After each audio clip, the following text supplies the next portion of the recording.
Hi, everyone. Greetings. We are now entering chapter 7 of the Pure Worship book, and the title is The Nations Will Have to Know That I Am Jehovah. They cite a scripture, which we'll read in a second, Ezekiel 25, verse 17, but they don't quote it. Mm-hmm.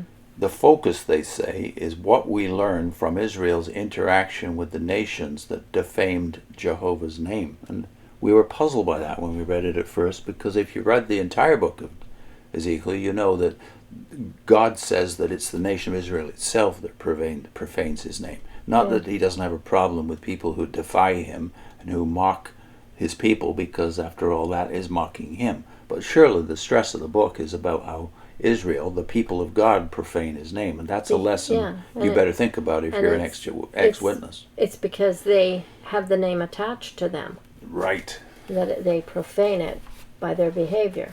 So this is not about the name Jehovah, but it is about how these nations treat his people. So first paragraph gets right into that. So let's follow their argument. For hundreds of years, Israel had been like a lone sheep amid a pack of wolves. The Ammonites, Moabites, and Edomites menaced Israel on its eastern border. The Philistines, constant enemies of Israel, maintained a foothold in the west. To the north lay the city of Tyre, the rich and powerful hub of a vast trading empire. To the south sprawled the ancient nation of Egypt, ruled by its god-king Pharaoh. When the Israelites relied on Jehovah, he protected them from their enemies. Time and again, though, his people and their kings allowed themselves to be corrupted by the nations that surrounded them. King Ahab is just one example of such a weak-willed ruler. A contemporary of King Jehoshaphat of Judah, he ruled the 10-tribe kingdom of Israel. He married a daughter of the Sidonian king who controlled the prosperous city of Tyre. That woman, named Jezebel, fanatically promoted Baal worship in Israel and influenced her husband to contaminate pure worship on an unprecedented scale. Jehovah had warned his people about the consequences of disloyalty to him. Now his patience had finally run out. In 609 BCE, wrong date, the Babylonian army returned to the Promised Land for the third time. It had been almost 10 years since their last invasion. This time they would tear down the walls of Jerusalem and crush those who rebelled against Nebuchadnezzar. So the actual date here would be 588 or 89 at the outside, not 609. We just talked about how they go backwards in their dating. They have their date that they want, and then they count backwards. But you'd never know there was even a controversy about this in this paragraph. Because they always state it as a fact. Same on the next page, by the way, date after date after date that's inaccurate. This graph of time, even the time sequence, every date wrong. Anyway, going on. As the siege began and Ezekiel's inspired prophecies were fulfilled in grim detail, the prophet turned his attention to the nations surrounding the Promised Land. Jehovah revealed to Ezekiel that Judah's enemies would rejoice over the destruction of Jerusalem and harass the survivors. But the nations that slandered Jehovah's name and persecuted or corrupted his people would not escape the consequences of their actions. What practical lessons can we learn from Israel's interaction with those nations? And how do Ezekiel's prophecies regarding the nations give us hope today? Well, this is something that occurred to me gradually in the last 5 or so years that I was an elder in the Watchtower. That yes, there's a lot in here about the name. Ezekiel especially is emphatic about the name. But what's the reason that these nations are going to know one day that he is Jehovah? And how is that going to happen?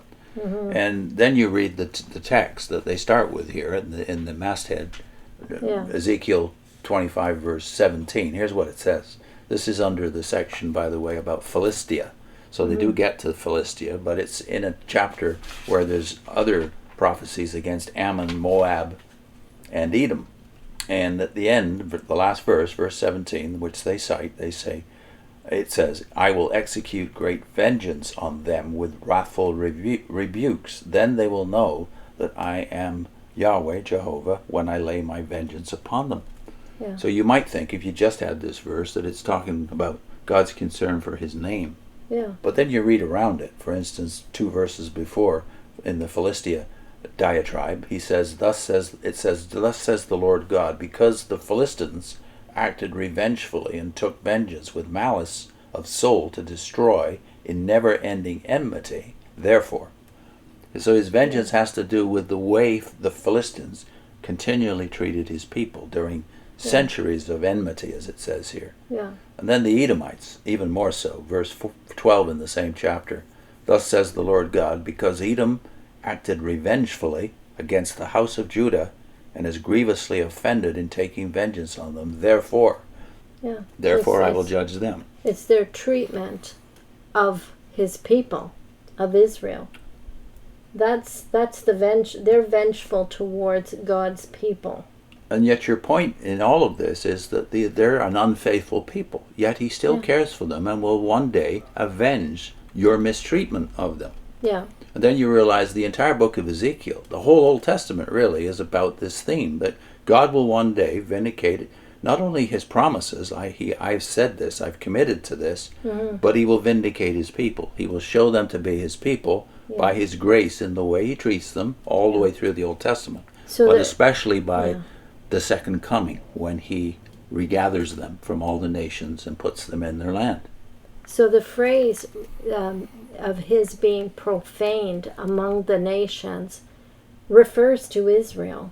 When you look through the Old Testament, when they're talking about his name being profaned, he's talking to his own people and saying, "This you have profaned my name by your behavior." But that doesn't mean he casts them off. No, not at all. The way they know that the way the nations come to know that he is Jehovah is because he keeps his promises to this people. They will see his grace towards his own people. So that's a hard thing for us, for witnesses and for even ex-witnesses to get their mind around, because we always look, and we were trained to look at their behavior or anybody's behavior, and if we see bad behavior, God has nothing to do with them. God casts them off. God will never forgive. But you have 2,000 years of history from Abraham to Christ to contradict that idea. Yeah. But you never, like you said, you're trained to think the way you see in these few paragraphs, namely that Pure. God's about pure worship. That's what you've called your book. Yeah. You haven't called it the grace of Jehovah. You've called it pure worship of Jehovah. And that never, by the way, happened. And you're setting it up to make it sound as if, well, some of the Israelites were pure and some of them were impure. But it doesn't talk about, and protecting these pure ones, and the impure ones, they're the ones that are going to be destroyed. I mean, even the prophets were there. The prophets offered sacrifices on their own behalf. They didn't consider themselves to be pure worshippers. They went to the temple and did what all Jews did. Yeah. So there's a difference in mindset here, namely that it wasn't pure worship that qualified Israel to be God's people. They were God's people long before the law of Moses. That hasn't changed since the law of Moses or because of Christianity. Do you consider yourself pure, or do you consider yourself a sinner? A sinner saved by grace. By God, by grace. Yeah. Yeah. So what's our link? Oh, I closed it.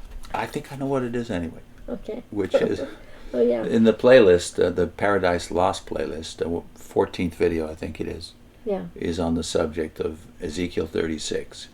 God saying that even though you profane my name among the nations, yet I am going to regather you and I'm going to purify you then, not at the beginning of the relationship. I will then purify you and sanctify you in the land, not before that, in the diaspora. Yeah. So those who say, well, Israel is acting this way or that way, and they're certainly not pure today, you've missed the point. Yeah.